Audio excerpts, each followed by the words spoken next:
My linebacker is the only guy I have that's gotten a second contract in the NFL. I like the contrast we have going on right now.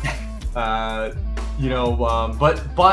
his salary is still far too low, so I still didn't want. I still counted him as being kind of like either undervalued, underrated. He's 18th in average salary among linebackers. It's Jerome Baker from the Dolphins. Okay, all right. I was going to go with him, and I pivoted, but yeah, that's a good pick. Go ahead. Yeah, so I mean, the past 2 seasons, he's 5th in the NFL in pressure rate per pass rush snap. He's also 8th in pressure rate on 3rd and 4th downs, and this is including defensive linemen. Over the past 2 years, he's 7th in defense EPA per opponent drop back when he's on the field. He's 10th in tackles on passing plays. He's solid in coverage. He's not like a guy he's not Brian Urlacher by any means. But he was 18th among 90 qualifying, linebackers in pass coverage grade at Pro Football Focus. If you look at like some of the metrics, like yards allowed per like snap and stuff, he was more like middle of the road, but like not bad either. Because what I like about him is the versatility. Like he can play in the passing game and he can rush the passer. I mean, last year he played 410 snaps on the D line. He played another 498 snaps in the box at linebacker. He played 48 snaps at slot corner.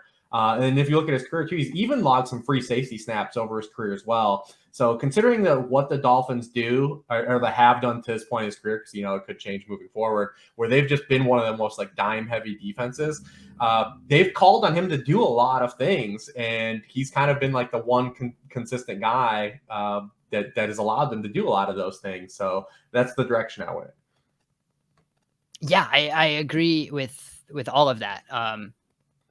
Yeah, like that last point was kind of like a big thing because like they are so defensive back heavy. So he is has been the consistent piece there. He's been, up and down in coverage. Like you said, he was mostly fine this past year, but like he's had flashes of being good too.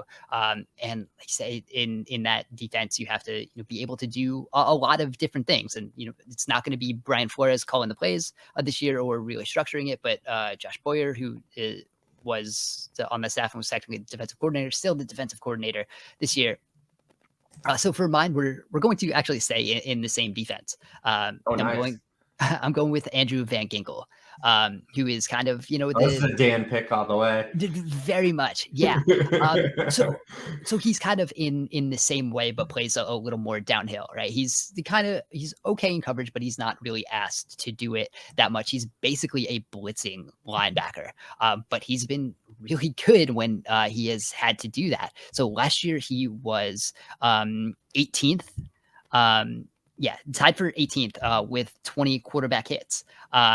He only had 4 sacks, but like he's getting to the quarterback. Yeah, he's getting a 10.1% pressure rate within 2.5 seconds. So like that certainly is helped because he is blitzing it in the way he's rushing the passer.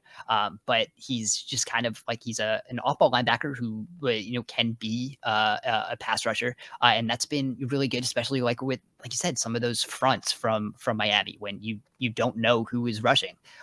So he can, be on the defensive line and rush the quarterback effectively, right? There's plenty of guys you could blitz in that situation where they're not actually going to get to the quarterback, but he has been able to do that.